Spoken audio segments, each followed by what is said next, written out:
बदलते फैशन के इस दौर ने बच्चों को बर्बाद कर दिया। जहाँ पहले एक जोड़ी जूते चप्पल में बच्चे पूरा साल निकाल देते थे, वहीं अब उन्हें हर दिन कुछ नया और फैंसी चाहिए। मगर क्या आप जानते हैं फैंसी और फैशनेबल बच्चों की सैंडल बनाई कैसे जाती है? नहीं तो चलिए फिर मेरे साथ बिना किसी देरी के शुरू करते हैं। आपको दिखाते हैं फैक्ट्री में फैंसी बच्चों की चप्पलें बनती कैसे है। तो बच्चों की सैंडल बनाने के लिए सबसे पहले यहाँ पे रैक्सिन का कपड़ा लिया जाता है, जिसे खोल के एक मशीन के अंदर डाल दिया जाता है। इसी मशीन की सहायता से इसकी कटाई करी जाएगी, जिसके लिए यहाँ पे पैर के आकार का लोहे का ढांचा लिया गया है। इसी की सहायता से यहाँ पे कटाई करी जाती है। तो जिस साइज की हमें चप्पल बनानी होती है, उसी ढांचे को कपड़े के ऊपर लगा दिया जाता है। फिर मशीन की सहायता से इसकी कटाई करी जाती है। जैसे ही कपड़ा कट के तैयार हो जाता है, इसको एक और निकाल के इकट्ठा करके रख लिया जाता है। अब बारी आती है चप्पल के बाकी ढांचों को काटने की। तो इसके लिए दूसरे प्रकार के रेक्सिन के कपड़े का इस्तेमाल करा जाता है और यहाँ पे सबसे पहले चप्पल की स्ट्रैप काटी जा रही। तो एक एक करके इसी प्रकार से चप्पल की सारी स्ट्रैप काट के तैयार कर ली जाएगी। और उसके बाद बारी आती है सिलाई की। तो यहाँ पे सबसे पहले एक एक करके सारे के सारे स्ट्रैप को सिला जाएगा। तो यहाँ पे दोनों प्रकार की सिलाई करी जाती है और उसके बाद एक छोटा सा इसमें हुक लगाया जाता है। तो हुक लगाने के बाद यहाँ पे हमारे चप्पल के सारे ढांचे बन के हो चुके हैं तैयार।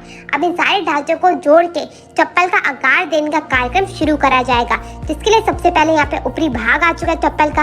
ये अलग अलग कलर के स्ट्रैप आ चुके हैं। अब एक एक करके इन सबको जोड़ा जाएगा आपस में, जिसके लिए सबसे पहले चप्पल का ऊपरी भाग लिया गया। फिर इसमें ये फैशनेबल वाली जो स्ट्रैप होती है, उसे लेके दोनों ओर से डाला जाता है। तो जैसे ही स्ट्रैप अच्छे से डल के तैयार हो जाती है, फिर नीचे की जिस पे हमारा पैर टिकता है, उस स्ट्रैप को भी जोड़ दिया जाता है। और क्योंकि ये बच्चों की चप्पल है, तो इसमें ज्यादातर जो है वो चेप लगाने वाला ही ढांचा इसमें लगा होता है। अब एक एक करके चप्पलों की सिलाई करी जाएगी, ताकि चप्पलों में मजबूती आ सके। तो इसी प्रकार से सारी चप्पलों को अच्छे से सिल के तैयार कर लिया जाता है। फिर जितना भी एक्स्ट्रा धागा होता है, उसे कैंची की सहायता से काट के चप्पल का ऊपरी भाग तैयार कर लिया जाता है। अब बारी आती है चप्पल के निचले भाग की, मतलब ये जो आप नीचे काला काला भाग देते हैं ना चप्पल का, उसे लगाने की। जिसके लिए जो हमने ऊपरी भाग तैयार करा था, उसको उल्टे पैर के ढांचे पे अच्छे से सेट करा जाता है। ग्लू की सहायता से चिपका के इसे बिल्कुल तैयार कर लिया जाता है। अब ये होता है केमिकल, जिससे हमारे चप्पल का निचला भाग तैयार होता है। तो इसको एक बड़ी सी मोटर की सहायता से मशीन के अंदर डाला जाता है और उसके बाद सबसे पहले ढांचों की सफाई करी जाती है।